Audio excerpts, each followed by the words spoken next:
Friends, welcome to our Sayali fashion designer channel आणि मी आहे सायली।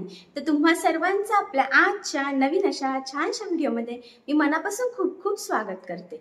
तर कसे आहात तुम्ही? नक्कीच मस्त आणि मजेत असणार आहात। आणि आपल्या आजच्या छानशा व्हिडिओला खरं तर आता आपण सुरुवात करूयात। तर बघा, तुम्हाला सगळ्यांनाच माहित आहे की आपण फ्री ब्लाउज क्लास सुरू केलेला आहे आणि खरं तर आज आहे आपला फ्री ऑनलाइन ब्लाउज क्लासचा 15वा दिवस।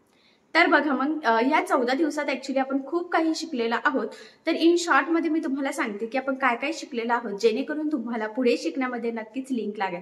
सो बघा, मी आता खरं तर सुरुवातीपासून आपण म्हणजे पहिल्या दिवशी मी तुम्हाला सांगितलं होतं की आपण कुठल्या कुठल्या गोष्टी किंवा कुठल्या कुठल्या पॅटर्नचे ब्लाउज या क्लासमध्ये कव्हर करणार आहोत। एवढंच नाही तर मी तुम्हाला टेपची मेजरमेंट कशी घ्यायची, पाव इंच म्हणजे किती, पाऊण म्हणजे किती, तर या सगळ्या गोष्टी अतिशय सविस्तर सांगितलेल्या आहे।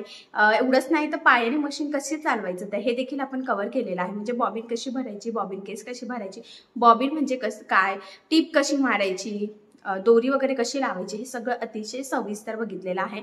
आणि यानंतर आपण पहिला ब्लाऊज घेतला होता कटोरी ब्लाऊज। त्याआधी मी तुम्हाला कस्टमरचं कसं आपल्याला बॉडी मेजरमेंट आणि ब्लाऊजवर जुन्या ब्लाऊजवरून माप आहे, तर हे दोन्ही घ्यायचं असतं, तर हे दोन्ही पण परफेक्ट कसं घ्यायचं तर हे सुद्धा आपण ह्या क्लासमध्ये कव्हर केलेलं आहे। आणि आपला कटोरी ब्लाऊज पूर्ण स्टिच सुद्धा झालेला आहे। तर कटिंग पासून स्टिचिंग पर्यंत आपण अतिशय सावकाश फिटिंग, फिनिशिंग, त्याचबरोबर हुक लूक पट्टी, टक्स पॉईंट तिरका होतो, क्रॉस पट्टी व्यवस्थित लागत नाही, फिटिंगची लाईन सरळ येत नाही, पायपिंग व्यवस्थित येत नाही, तर या सगळ्या गोष्टी याआधी आपण कव्हर केलेल्या आहेत। तर यामधल्या एखाद्या दिवसाचा क्लास जर तुमचा मिस झाला असेल तर तुम्ही ते व्हिडिओ बघा, म्हणजे नक्कीच तुम्हाला ते कसं स्टिच करायचं तर हे सहज लक्षात येईल। आणि मी म्हटल्याप्रमाणे संपूर्ण आपला कटोरी ब्लाऊज एक शिवून झालेला आहे। बट झालं काय की मी जो काही ब्लाऊज होता तर तो 34 साईजचा घेतला होता आणि तुमचं माप वेगळं असणार आहे। म्हणजे 28 असेल, 30 असेल, 32, 34, 38, 40, 42, 44 असं 50 पर्यंत कितीही साईज असू शकते। सो मग त्यानुसार आपल्याला छातीची घडी कशी कॅल्क्युलेट करायची तर हे आज मी तुम्हाला सांगणार आहे। तर 28 पासून 50 पर्यंतचा संपूर्ण चार्ट देणार आहे, म्हणजे कुठल्या साईजला कशा पद्धतीने छातीची घडी कॅल्क्युलेट करायची, त्याचबरोबर 28 साईज पासून 50 साईज पर्यंत गळा रुंदी, शोल्डर आणि मुंडा कसं घ्यायचं तर हे सुद्धा डिटेलमध्ये मी तुम्हाला चार्ट देणार आहे। आणि हा जो काही चार्ट देणार आहे तर तो तुम्ही वहीमध्ये व्यवस्थित लिहून ठेवायचा आहे, जेणेकरून तुम्हाला हा कटोरी ब्लाऊजचा चार्ट बघून कुठल्याही साईजची कटोरी कशी कटिंग स्टिचिंग करावी तर हे सहजच लक्षात येईल। त्यानुसार गळा रुंदी, शोल्डर, मुंडा कसा घ्यावा हेही नक्कीच कळेल। मी हे अतिशय सावकाश सांगितलेलं आहे, स्टेप बाय स्टेप, आणि खूप महत्त्वाचा हा चार्ट आहे। सो हा चार्ट जर फॉलो केला तर कुठल्याही साईजची तुम्हाला परफेक्ट कटिंग सहजच करता येईल। ठीक आहे, तर हा चार्ट तुम्ही वहीमध्ये व्यवस्थित काढून ठेवायचा आहे।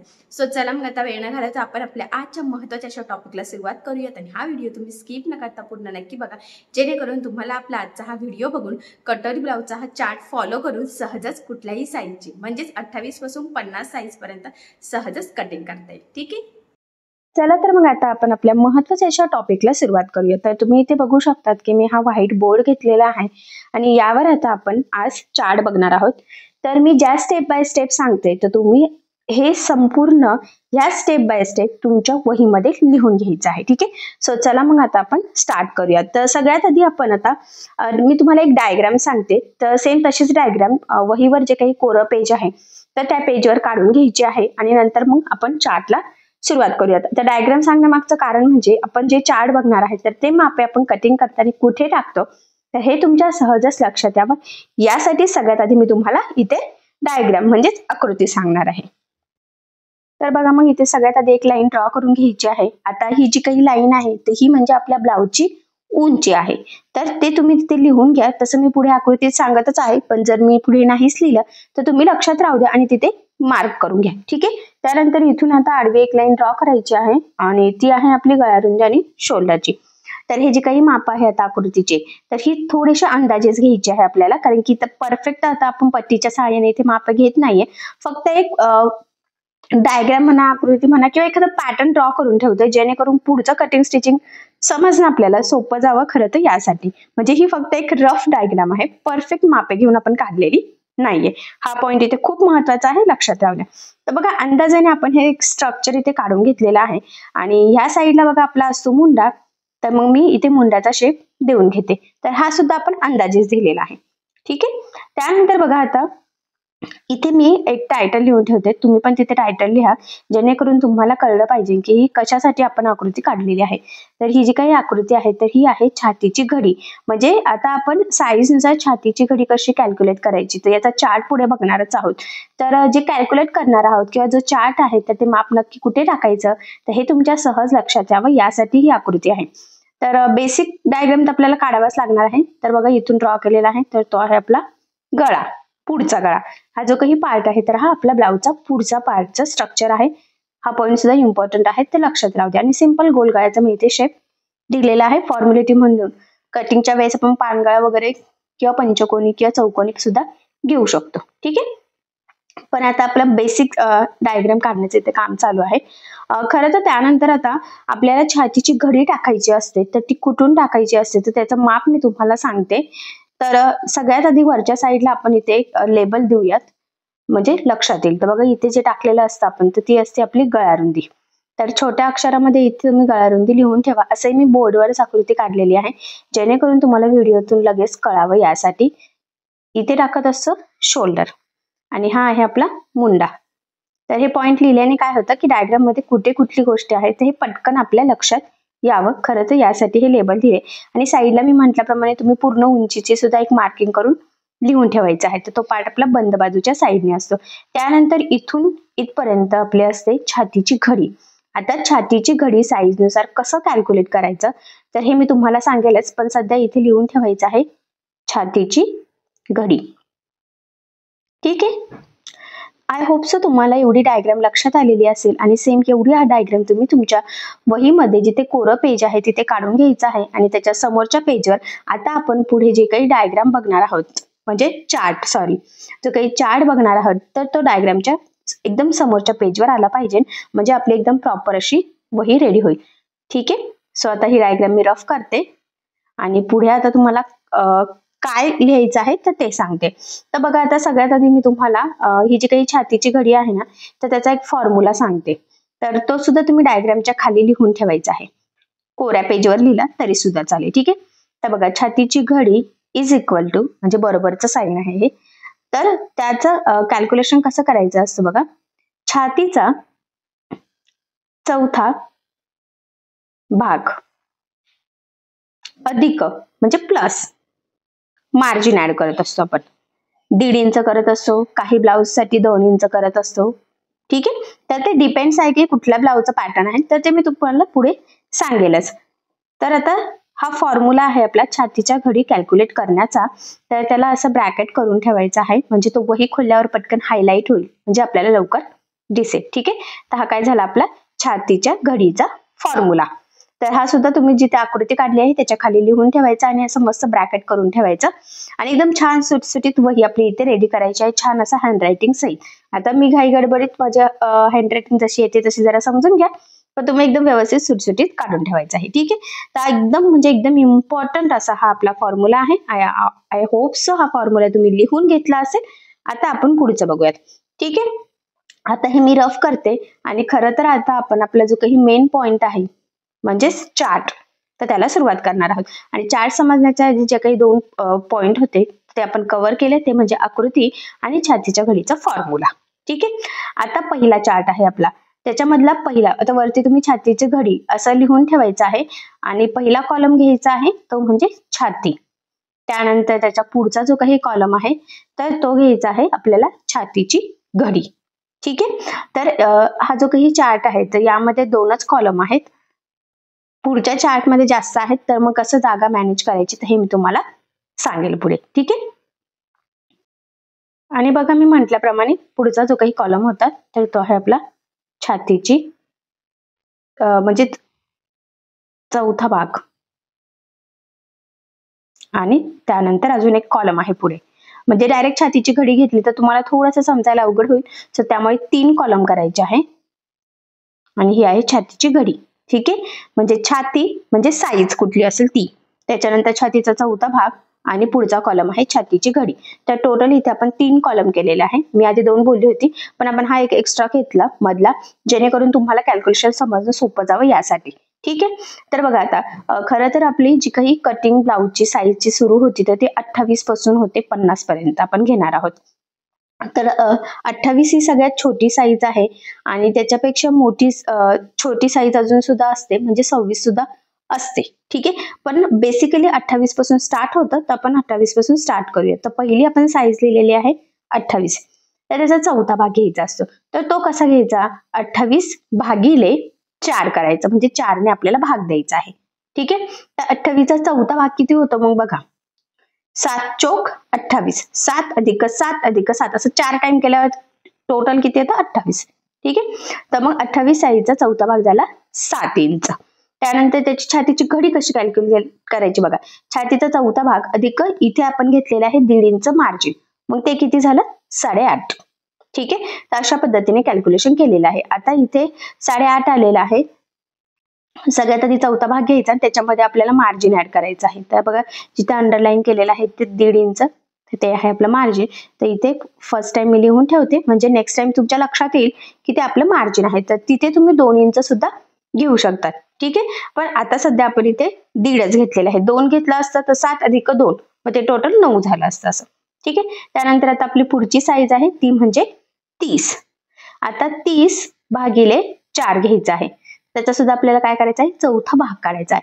तर 30 साईजचा चौथा भाग किती होतो बघा. 7 चोक 28 आणि हाफ परत केलं तर ते अधिक 2 होतं. ठीक आहे, म्हणजेच किती? 7.5 इंच. तर 30 साईजचा चौथा भाग झाला 7.5. तर हे तुम्ही कॅल्क्युलेटरवर सुद्धा कॅल्क्युलेशन करू शकतात. आता हे 7.5 अधिक 1.5 इंच मार्जिन आपल्याला ऍड करायचं आहे. ठीक आहे, 7 आणि 1 8 आणि तो हाफ असे टोटल किती झालं? 9. म्हणजे इथे 30 साईज साठी छातीची घडी किती झाली? 9 इंच. ठीक आहे, तर तुम्ही म्हणजे असं पण लक्षात ठेवू शकतात की बघा 7 आलेला आहे आधी चौथा भाग, त्यानंतर 7.5 अर्धा इंच वाढत जाते. तसंच छातीची घडी आहे. 28 साठी किती आहे? 8.5 आहे आणि 30 साठी 9 आहे. सेम त्याच पद्धतीने कॅल्क्युलेशन करायचं आहे. 32 ला 32 भागिले 4, तर ते किती आलं? चौथा भाग 8. 8 चोक 32 आणि 8 अधिक 1.5 इंच मार्जिन, म्हणजे ते किती झालं? छातीची घडी इज इक्वल टू 9.5.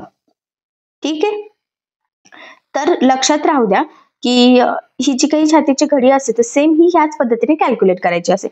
एखाद्याला जर मॅथ्स येत नसेल, म्हणजे गणित कच्चं असेल, कॅल्क्युलेशन येत नसेल, तर हा चार्ट जर का तुम्ही वहीमध्ये काढून ठेवला तर ही मापं बघून तुम्ही आरामशीर कटिंगसाठी मार्किंग करू शकता. तुम्हाला कॅल्क्युलेशन करायची गरज नाहीये, पण मी तुम्हाला हे समजून सांगते जेणेकरून ते तुम्हाला समजणं सुद्धा तितकंच गरजेचं आहे. त्यानंतर पुढची साईज घेतली 34.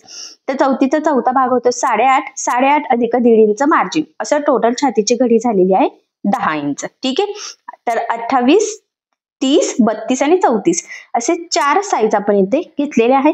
याच्या पुढचे सुद्धा आपल्याला घ्यायचे आहेत आणि ह्याच चार्ट मध्ये कंटिन्यू करायचे आहे. पण बोर्डवर इथे जागा नाहीये, त्यामुळे मी हे रफ करते आणि मग तुम्ही काय करायचं, याच्या खालीच मी पुढची जी काही साईज घेणार आहे तर ते घ्यायचं आहे. ठीक आहे, मी पुन्हा तुम्हाला सांगते बघा.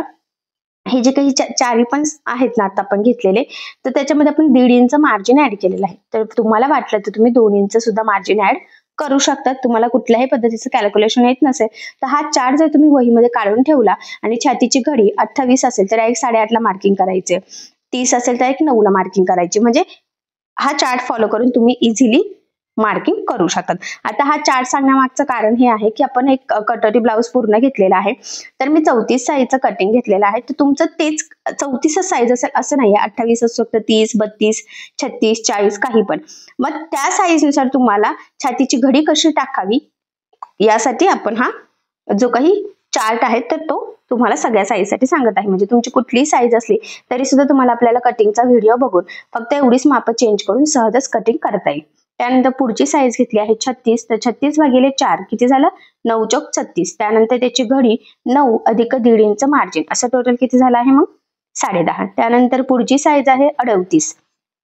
तर 38 भागिले 4, मग त्याचं किती झालं? चौथा भाग 9.5 आणि 9.5 अधिक 1.5 इंच मार्जिन, मग किती झालं टोटल? ते 9 1 10 आणि वरचा हाफ असं टोटल झाली छातीची घडी 11 इंच. ठीक आहे, म्हणजे इथे पण बघा 10.5 होतं वरती, खाली अर्धा इंच वाढलंय. म्हणजे जसं जसं साईज वाढत जाईल ना तसं तसं अर्धा इंच छातीच्या घडीमध्ये वाढत जातं, असं जरी पण तुम्ही लक्षात ठेवू शकता. फक्त एवढंच आहे की स्टार्टिंग कुटिंग होते ते थोडं लक्षात ठेवावं लागेल.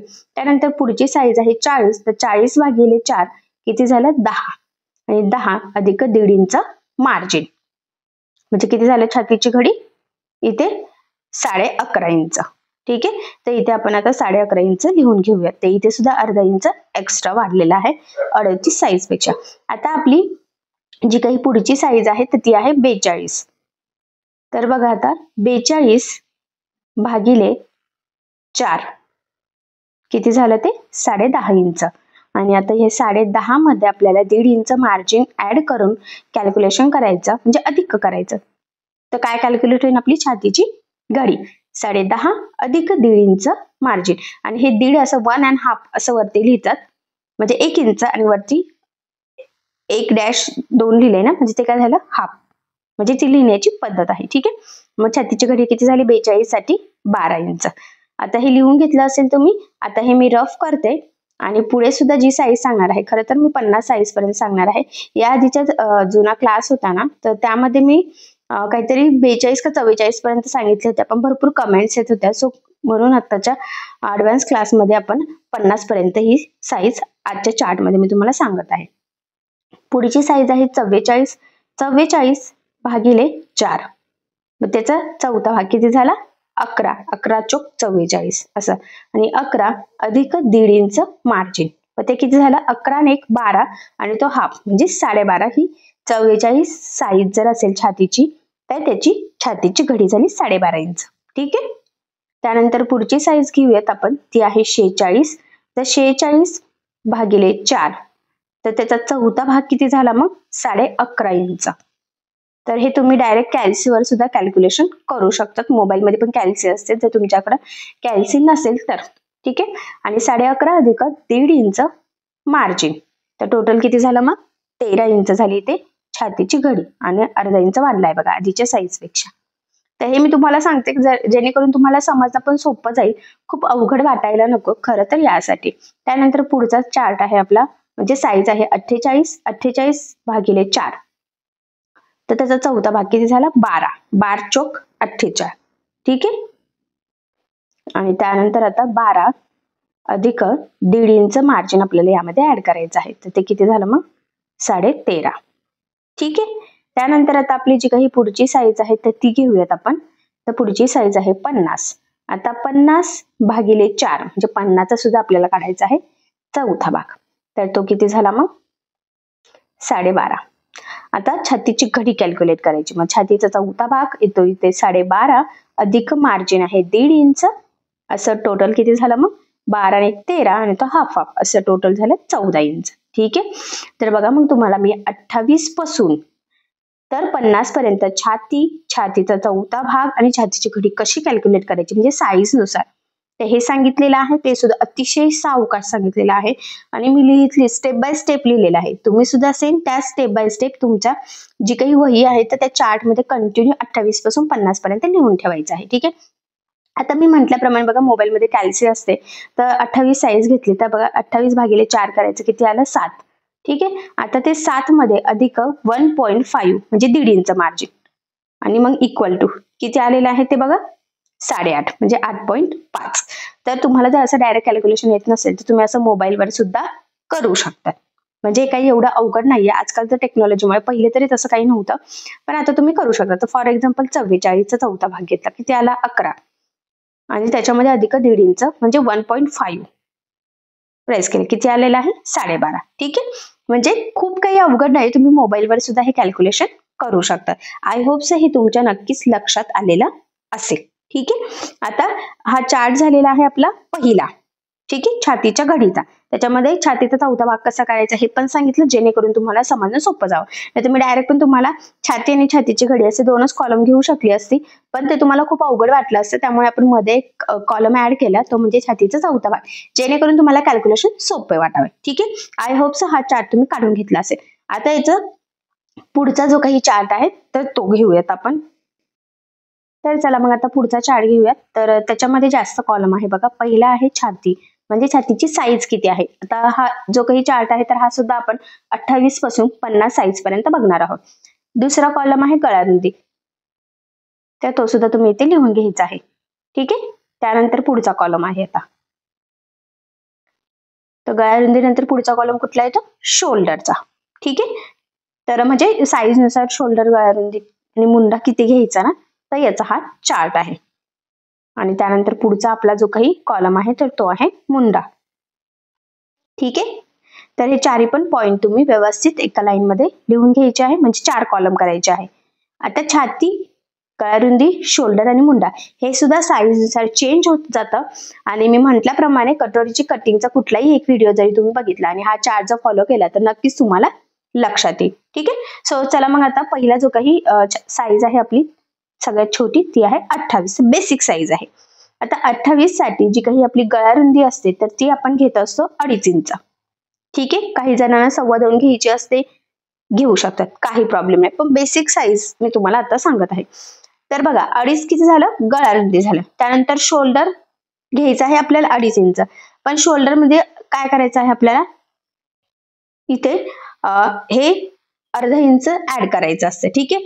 आणि ज्यावेळेस आपण टोटल शोल्डर कॅल्क्युलेट करतो, खरं तर आता मी बेसिकली तुम्हाला शोल्डरचं कॅल्क्युलेशन देते आणि त्यानंतर मग पूर्ण शोल्डरचं कॅल्क्युलेशन कसं करतो ते सांगते, नाही तर मग तुमचं खूप कन्फ्युजन होईल. ठीक आहे. सो मग मला असं वाटतं की हे मी रफ करते खरं तर आणि स्टेप बाय स्टेप सांगते. डायरेक्ट सांगितलं तर तुम्हाला ते अवघड वाटू शकतं. ठीक आहे. आता बघा गळारुंदी किती झाली आपली 2.5 इंच, तो कॉलम सोडा. आता शोल्डर सपोज आपल्याला तयार घ्यायचा आहे 2.5 इंच, तर त्यामध्ये काय करायचं आपल्याला, अर्धा इंच मार्जिन ऍड करायचं, म्हणजे 2.5 अधिक अर्धा किती झालं टोटल 3 इंच.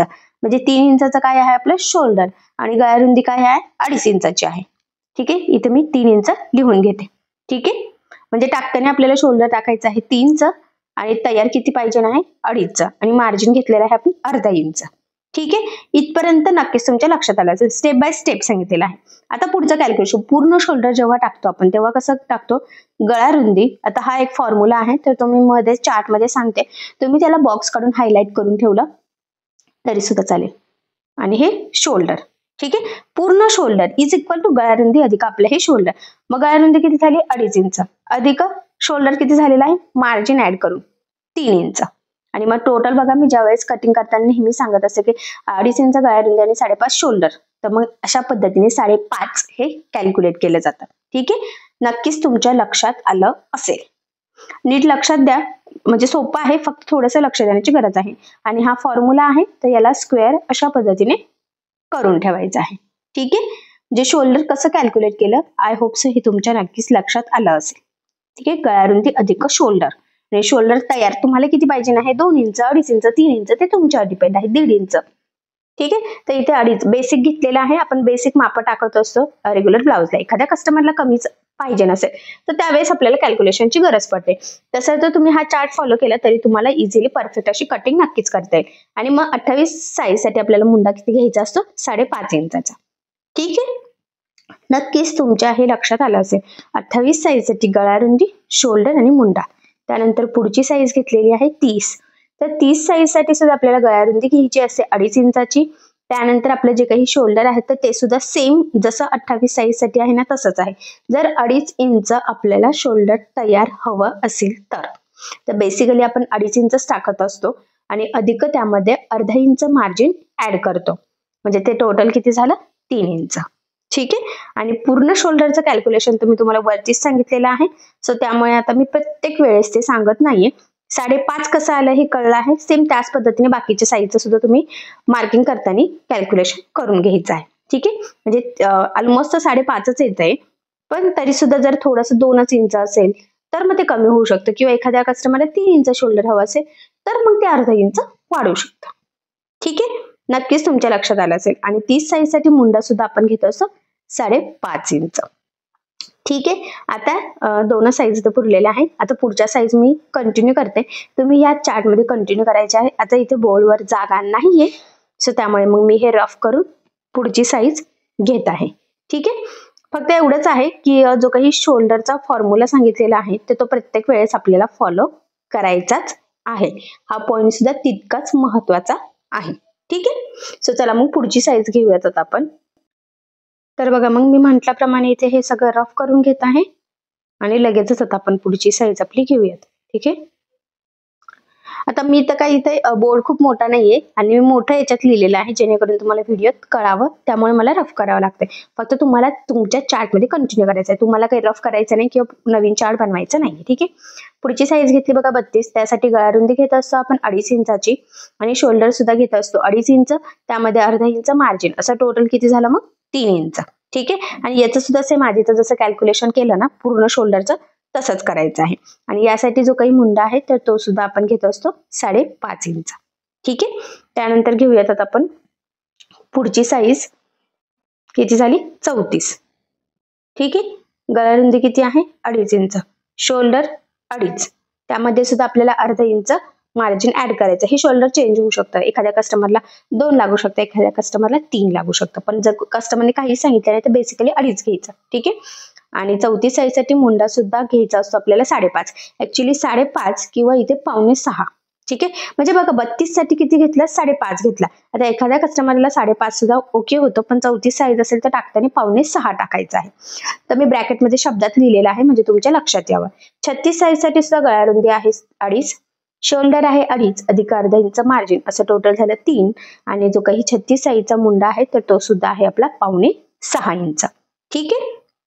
आता इथे मी काही शब्दात लिहित नाहीये, तर रीड करता यावं म्हणजे तुम्हाला वाचता यावं यासाठी मी 34 साईजच्या मुंड्याच्या खाली शब्दामध्ये लिहून ठेवलेलं आहे. म्हणजे असं लिहिलेलं असेल तर त्याला 5.6 म्हणायचं असतं. ठीक आहे. त्यानंतर पुढची साईज आहे 38, गळारुंदी आहे 2.5 इंच, शोल्डर आहे 2.5 अधिक अर्धा इंच, टोटल किती झालं 3 इंच. आणि याचा जो काही मुंडा आहे तर तो घ्यायचा असतो आपल्याला बघा 5.5 आणि वरती 0.5 इंच, म्हणजे 2 लाईन वरती, म्हणजेच किती झालं 5.6 इंच. म्हणजे 38 साईज साठी सुद्धा आपल्याला किती घ्यायचं आहे 5.6. आणि एखादी साईज असते की त्याला तो टाईट होऊ शकतो त्या फिटिंगला, तर अशा वेळेस त्या कस्टमरचा नेक्स्ट टाइम ब्लाऊज कट करताना मुंडा 6 टाकायचा, पण सुरुवातीला काय करायचं 5.6 टाकायचा आहे. ठीक आहे. म्हणजे बेसिकली बघा 28, 30 आणि 32 साईज साठी आपल्याला मुंडा घ्यायचा असतो 5.5, 34, 36 आणि 38 साईज साठी आपल्याला जो काही मुंडा आहे तर तो घ्यायचा असतो 5.6. ठीक आहे. आता हे रफ करते आणि याच्या पुढच्या साईज तुम्हाला ह्या चार्ट मध्ये कंटिन्यू करायचे आहे. ऍक्च्युली हा पॉइंट मी पुन्हा पुन्हा सांगत असते कारण बऱ्याचदा तुम्हाला असं वाटेल की आता हे रफ केलेलं आहे तर मग पुढे काय करायचं, आणि मी लिहिता तुम्ही सुद्धा तुमचा चार्ट लिहित चालायचा आहे. ठीक आहे. त्यानंतर पुढची साईज आहे 40, त्याची जी काही गळारुंदी आहे त्याची आहे 2.5 इंच. काही काही कस्टमरला तिचं कमी पडली तर तुम्ही 2.5 सुद्धा गळारुंदी घेऊ शकता. ठीक आहे. पण पहिल्यांदा जर एखाद्या कस्टमरचा ब्लाऊज शिवताय तर 2.5 इंचच टाकायचे, लगेचच खूप जास्त गळारुंदी टाकण्याची सुद्धा आपल्याला गरज नसते खरं तर तसं बघायला गेलं तर. ठीक आहे. त्यानंतर याचा जो काही शोल्डर आहे तर ते सुद्धा आहे 2.5, पण शोल्डर सुद्धा एखाद्या कस्टमरला 3 इंच सुद्धा लागू शकतो. तर आता मी तुम्हाला 2 इंच सांगते. तर बघा सपोज एखाद्या कस्टमरला 40 शोल्डर 40 साईज साठी 2.5 इंच शोल्डर पाहिजे नाही आणि अर्धा इंच मार्जिन ऍड करायचं, टोटल किती झालं मग 3 इंच. मग याचं जे काही कॅल्क्युलेशन आहे तर ते कसं करायचं, गळारुंदी अधिक शोल्डर म्हणजे पूर्ण शोल्डरचं कॅल्क्युलेशन, म्हणजे गळारुंदी 2.5 अधिक 3 इंच शोल्डर म्हणजे ते किती झालं 5.5 इंच. ठीक आहे. ही झाली एक पॉसिबिलिटी. सपोज एखाद्या कस्टमरला जर का 3 इंच 40 साईज साठी शोल्डर पाहिजे नसेल, कारण काय होतं बेसिकली आपण 3 इंच शोल्डर टाकत असतो, पण काही काही कस्टमरला 2.5 इंच सुद्धा लागत असत 40 साईज साठी. मग त्यांच्या ब्लाऊजवर किती शोल्डर आहे किंवा त्यांना किती हवं आहे तर त्याप्रमाणे तुम्ही घेऊ शकता. म्हणजे जर 2.5 घेतलं तर वरचं सांगितलं तसं कॅल्क्युलेशन करायचं आहे. आणि जर का आपलं जे काही शोल्डर आहे तर ते जर आपण 3 इंच घेतलं, हे रफ करते 3 इंच घेतलं, दुसरी पॉसिबिलिटी आहे त्याच्यामध्ये अर्धा इंच मार्जिन, मग ते किती झालं 3.5 इंच. ठीक आहे. आणि 2.5 इंच गळारुंदी अधिक 3.5 इंच शोल्डर म्हणजे टाकताना पूर्ण शोल्डर किती झालं बघा 3, 4, 5 आणि ते वरचं हाफ म्हणजे किती झालं 6. ठीक आहे. तर हे 2 पॉईंट खूप इम्पॉर्टंट आहेत, ते लक्षात राहू द्या. एकच साईज आहे 40 आणि त्यासाठी एखाद्या कस्टमरला 2.5 इंच शोल्डर लागतं आणि एखाद्या कस्टमरला 3 इंच शोल्डर लागत असतं. सो त्यानुसार कशा पद्धतीने कॅल्क्युलेशन करायचं ते हे दोन्ही पण पॉसिबिलिटी मी तुम्हाला सांगितलं आहे. मग तुमच्याकडे कस्टमर कुठल्या पॅटर्नचा आहे, त्या कस्टमरला किती शोल्डर हवा आहे त्यावर ते डिपेंड आहे. ठीक आहे. आणि 40 साईज साठी कॅल्क्युलेशन दोन्हीचे पण सांगितलेले आहे, व्यवस्थित मार्किंग करून ठेवायचं आहे. सेम ह्याच पद्धतीने चार्ट मध्ये 2 पॉसिबिलिटी लिहून ठेवायच्या म्हणजे तुम्हाला ते समजणं सोपं जाईल. ठीक आहे. आणि 40 साईज साठी जो काही मुंडा असतो तर तो घ्यायचा असतो आपल्याला 6 इंच. ठीक आहे. आता यानंतर आपली जी काही पुढची साईज आहे तर ती घेऊयात आपण. फक्त 40 साठीच ह्या 2 पॉसिबिलिटी आहे, म्हणजे 40 पासून पुढे. तर लक्षात राहू द्या. ठीक आहे, ते एकदाच मी सांगितलेलं आहे कॅल्क्युलेशन. 40 साईज असं 42 44 ला पण हे 2 पॉसिबिलिटी येऊ शकतात. ठीक आहे. आता पुढची जी काही आपली साईज आहे तर ती किती आहे मग 42. तर 42 साईज साठी आपल्याला जी काही गळारुंदी आहे तर ती घ्यायची असते खरं तर 2.5 इंच. आणि एखाद्या कस्टमरला जर ती खूप पॅक वाटत असेल तर अशा वेळेस आपल्याला 2.25 किंवा 3 इंच घ्यायची असते. तर हा पॉईंट सुद्धा इथे खूप इम्पॉर्टंट आहे. खरं तर स्टार्टिंगला टाकताना 2.5च टाकायचं, तेवढं सफिशियंट आहे. म्हणजे एखादा कस्टमर आलाय तुमच्याकडे तर 42 साईज आहे तर 2.5 टाकून ब्लाऊज शिवून द्यायचा.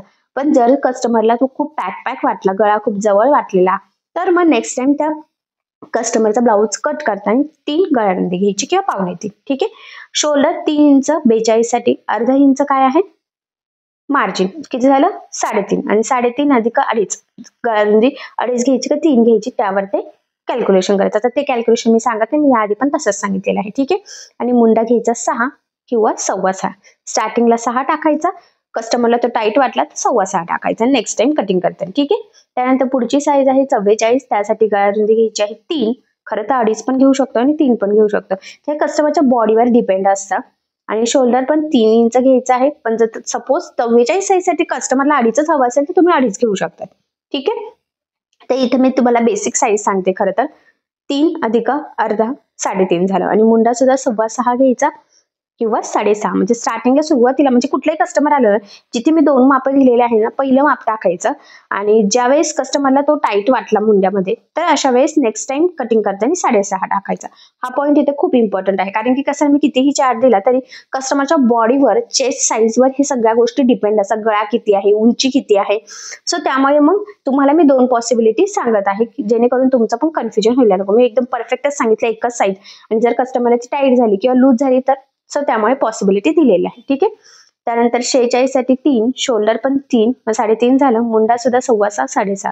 48 साईज साठी गळारुंदी 3 आहे, शोल्डर 3 आहे, अर्धा इंच मार्जिन, मग शोल्डर किती झालं 3.5. आणि पूर्ण शोल्डरचं कॅल्क्युलेशन मी जसं सांगितलं तसंच करायचं. आणि 48 साईज साठी मुंडा आहे 6.5. 50 साईज साठी गळारुंदी आहे 3, शोल्डर आहे 3 अधिक अर्धा इंच मार्जिन, म्हणजे टोटल किती झालं 3.5. पूर्ण शोल्डरचं कॅल्क्युलेशन तुम्ही सेपरेट करायचं आहे, मी परत ते सांगत नाही. ठीक आहे. आणि मुंडा किती झाला मग इथे 6.5. आणि एखादा कस्टमरला खूपच हेवी साईज असेल 50 मध्ये तर मग 6.25 टाकायचंय. ठीक आहे. आय होप सो तुमच्या लक्षात आलेलं असेल की 28 साईज पासून जे काही आपलं 50 साईज पर्यंत छाती, गळारुंदी, शोल्डर, मुंडा कसा घ्यायचा, म्हणजे छातीनुसार गळारुंदी, शोल्डर आणि मुंडा कसा घ्यायचा, एकदम डिटेल कॅल्क्युलेशन फॉर्म्युला सगळं दिलेलं आहे. जिथे 2 पॉसिबिलिटी आहे तिथे कस्टमरला पहिला जो ऑप्शन दिलेला आहे ना त्यानुसारच कटिंग करून बघायचं. जर कस्टमरला तो टाईट वाटला तर पुढची साईज टाकण्याचा गरज आहे, नाही तर नाहीये. आता तुम्ही म्हणाल या 2 पॉसिबिलिटी कशासाठी आहे. ऍक्च्युली कस्टमरची साईज ही नेहमी म्हणजे त्यांच्या बॉडीनुसार डिपेंड असते ना. चेस्ट साईज एखाद्याची हेवी असते, एखाद्याची नसते जास्त, बॉडी जास्त हेवी असते. सो त्यामुळे 40 साईज साठी कधी कधी आपल्याला 2 पॉसिबिलिटी असू शकतात. सो त्यामुळे मी तुम्हाला दिलेले आहे. ठीक आहे. हे सगळं बॉडीवर डिपेंड आहे. त्यानंतर बघा, आता तुम्हाला मी बेसिक एक डायग्राम काढून दाखवते, जेणेकरून तुम्हाला कुठे गळारुंदी, शोल्डर, मुंडा टाकायचा आहे कसा, तर हे सहजच लक्षात येईल यासाठी. तर आताचा जो काही चार्ट आहे तर त्या चार्टच्या समोर जे काही तुमचं कोरं पेज आहे तर त्या पेजवर तुम्हाला ही डायग्राम काढून घ्यायची आहे, म्हणजे बरोबर चार्टच्या समोरच्याच पेजवर, जेणेकरून तुम्हाला चार्ट बघितल्यावर ते माप कुठे टाकायचे आहेत तर हे डायग्राम बघून लगेचच लक्षात यावं खरं तर यासाठी. ठीक आहे. तर बघा, आता ही जी काही डायग्राम आहे तर ही मी अंदाजे काढत आहे, ती काही मी मोजून काढलेली नाहीये, तर तुम्ही सुद्धा अंदाजेच काढायचं आहे. ते फक्त आपल्याला एक स्ट्रक्चर आहे, जेणेकरून ते बघून आपल्याला कटिंग करताना कुठली मापे कुठे टाकायची असते यासाठी ते सोपं जावं खरं तर त्यासाठी. ठीक आहे. तर बघा, इथून मग मुंड्याचा कर्व सुद्धा मी अंदाजेच खरं तर दिलेला आहे, पूर्ण काही व्यवस्थित माप घेतलेलं नाहीये. त्यानंतर आता इथे पूर्ण आहे आपलं पूर्ण शोल्डर, तर मी इथे व्यवस्थित लिहिते, म्हणजे जे काही मी तुम्हाला गळारुंदी अधिक शोल्डर कॅल्क्युलेट करायला लावलेलं आहे तर ते आहे पूर्ण शोल्डर. ठीक आहे. त्यानंतर बघा, इथून आहे आपली गळा, पुढचा गळा. ठीक आहे. आणि तिथे आपण काय म्हणत असं गळारुंदी. तर इथे सुद्धा लगेच गळारुंदी आपण लिहून ठेवू शकतो. आणि इथे बघा, म्हणजे वरचा जो काही मार्किंग केली तर ते होतं पूर्ण शोल्डरचं. त्याच्यामध्ये हे आहे गळारुंदी, म्हणजे चार्ट बघून तुमच्या लक्षात येईल गळारुंदी, आणि हे आहे शोल्डर, आणि हे दोन्हींचं कॅल्क्युलेशन करून आपल्याला तयार होतं पूर्ण शोल्डर. ठीक आहे, तर हे मी तुम्हाला सांगितलेलंच आहे. त्यानंतर हा आहे मुंडा, म्हणजे जो काही वरून खाली टाकायचा आहे, आपण जो काही मुंडा घेतलेला आहे तर तो इथे टाकायचा आहे.